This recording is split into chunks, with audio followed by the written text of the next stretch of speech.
नमस्कार, बहुत स्वागत है आप सभी का हमारी खास पेशकश में। मैं हूं आपके साथ अमृता गर्ग।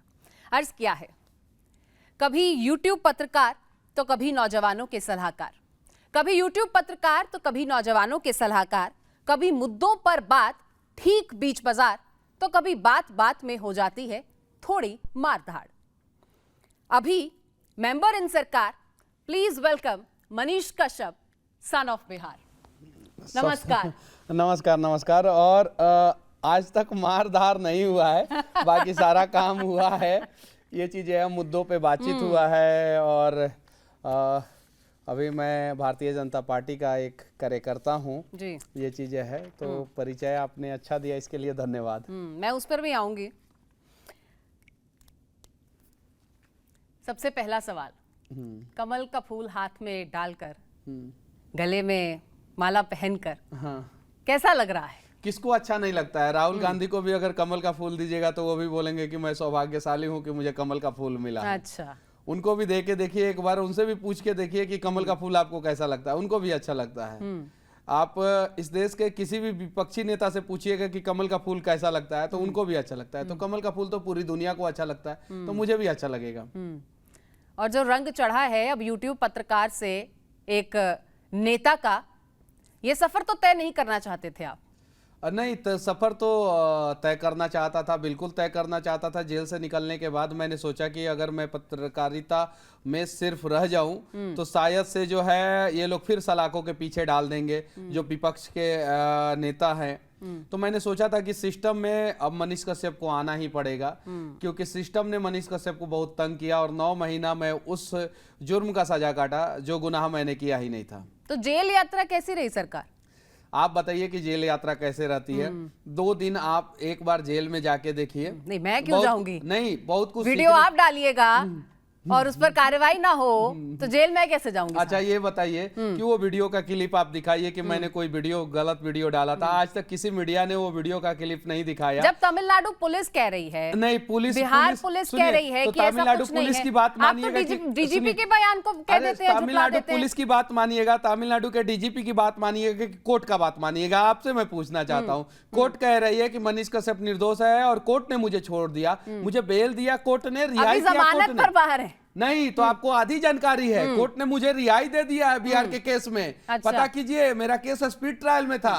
तो केस तो और भी बहुत है ना, अभी भी केस ऐसा तो है नहीं, तो तमिलनाडु प्रकरण की मैं बात कर रहा हूँ। तमिलनाडु प्रकरण में जो केस हुआ मेरे ऊपर, बात बताइए। नहीं, सुनिए तो, कहा जाता है कि जो पॉलिटिशियन जेल चला गया उसका करियर सक्सेसफुल है, तो आप एक क्राइटेरिया पहले ही फुलफिल कर आ गए हैं। नहीं, मैं तमिलनाडु प्रकरण से पहले भी मैं जेल जा चुका हूँ। ये चीज है, और मैं कहता हूँ कि दुनिया की सबसे बड़ी यूनिवर्सिटी जेल है। जेल में जाते हैं तो या तो आप बन जाइएगा या तो पूरी तरीके से बिगड़ जाइएगा।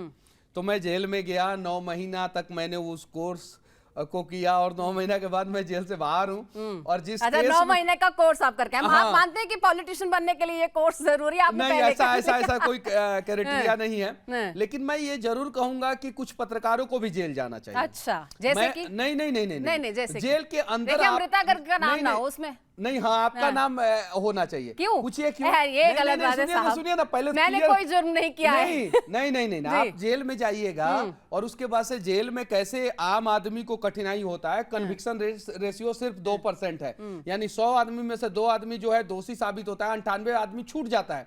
वो 98 आदमी कैसे जेल में घुट घुट के मरता है, कैसे जीवन यापन करता है, वो चीजें जो है मीडिया के सामने कभी आती ही नहीं है। देखिए, ये तो कानून की प्रक्रिया है जिस पर सवाल नहीं उठाया जा सकता। नहीं, कानून की प्रक्रिया है, उसके तहत हर मुजरिम को गुजरना पड़ता है। नहीं, मुजरिम को कैसे? आप जरा बताइए कि कन्विक्शन रेट सिर्फ और सिर्फ 2% है। जेल में मानवाधिकार ने कुछ चीजें तय किया है, जैसे आपको जो है हफ्ते में 2 बार मोबाइल फोन से आपके परिवार वालों को से बातचीत कराई जाएगी, आपको जेल मैनुअल के हिसाब से खाना दिया जाएगा, जेल मैनुअल के हिसाब से खेलने के लिए ग्राउंड दिया जाएगा, जेल मैनुअल के हिसाब से जो है लाइब्रेरी दिया जाएगा, आपको पढ़ने की व्यवस्थाएं दी जाएगी, और वो सारा चीजें अब कैदी को मिल ही नहीं रहा है। अच्छा, तो अगर जेल में अगर वो जाता है, वो सिस्टम की बात है ना। ये तो सरकार सुधारे सिस्टम।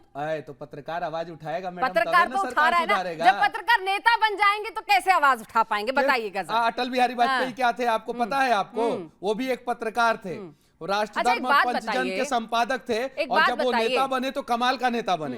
त्रिपुरारी जी, माइक लेकर आप उतर जाया करते थे बीच बाजार, सड़क पर कहीं भी, है ना, तो अब वो माइक तो क्या आपसे खुन्नस है अमृता जी, आपको मेरे नहीं, से खुन्नस मेरी क्या है? आपसे खुन्नस अभी- कोई नहीं अभी है। 2 दिन हुआ मुझे ज्वाइन किए हुए, और आप जो है नहीं, एकदम नहीं। पूरा धड़ाधड़ जो है। मैं वो नहीं कह रही हूँ, मैं आपसे मतलब ये कि- कह रही हूँ कि माइक से मेंबर, अच्छा, है ना, लसित मलिंगा माइक क्यों बन वाला गई है? लहजा, एकदम जो है पैर पे यरकर मार रही है है। यहाँ पे एकदम एक- कि क्लीन बोल्ड मैं मनीष कश्यप को करके ही ना ना ना मानूंगी। ना, मैं क्यों क्लीन बोल्ड करूंगी आपको। माइक पकड़कर एक त्रिपुरारी जी ग्राउंड पर दिखते थे, हाँ।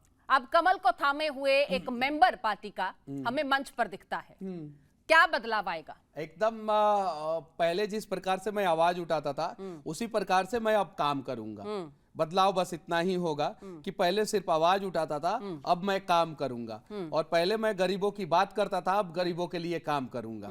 मुझे मौका तो दीजिए, अभी 2 दिन हुआ है और आप यॉर्कर पे यॉर्कर मारे जा रही हैं। लग रहा है क्या? अच्छा ये बताइए कि YouTube पत्रकार से हाँ, फिर आप यूट्यूबर हो गए, हाँ, फिर आप समाज सेवक हो गए, हाँ, फिर आप निर्दलीय हो गए, हाँ। अब आप पार्टी के मेंबर हो गए। ये इतना इंस्टेंट बदलाव कैसे आया? कहाँ बदलाव हुआ? हाँ। देखिए, पहले भी मैं माइक से दूरी नहीं बनाया था और अभी भी मेरी दूरी माइक से नहीं है। यहाँ नहीं, पे पहले आप मेरे- माइक के इस पार थे साहब, अब आप माइक के उस पार हैं। बहुत अंतर आ गया है। नहीं, पहले माइक के इस पार था तो मैं आवाज उठाता था, अब माइक के उस पार हो गया हूँ तो मैं काम करूंगा। ये लेकिन चीज़ है। आप तो कहते थे कि उस पार वाले काम नहीं करते, सिस्टम सरकार नहीं, के उस हमेशा पार आप वाले खिलाफ सभी थे। लोग नहीं, मैं कहता था कि उस पार वाले जो है कुछ लोग काम नहीं करते थे, नहीं करते हैं, नहीं करते थे, नहीं करते हैं, ये चीजें सही है।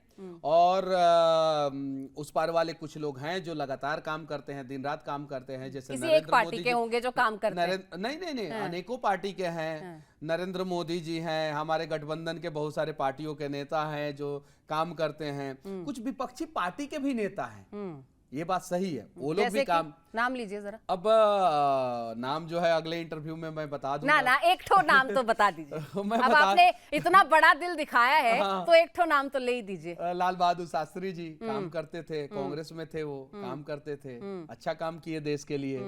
ठीक है, पीवी नरसिंहा राव, वो अच्छा काम किए देश के लिए। 2 नाम बता दिया मैं। अच्छा, आज की जनरेशन में कुछ नहीं हो रहा है? आज की जनरेशन में विपक्ष जो है विपक्ष रहा ही नहीं, ना उसका नीति है, ना नियत है, ना विपक्ष का कोई धर्म है। जरा सोचिए। और ये तीनों अगर विपक्ष पार्टी के पास नहीं हो तो उसको विपक्ष मानना ही जो है बेईमानी होगा। तो ये विपक्ष आज के समय में भारत में रहा ही नहीं।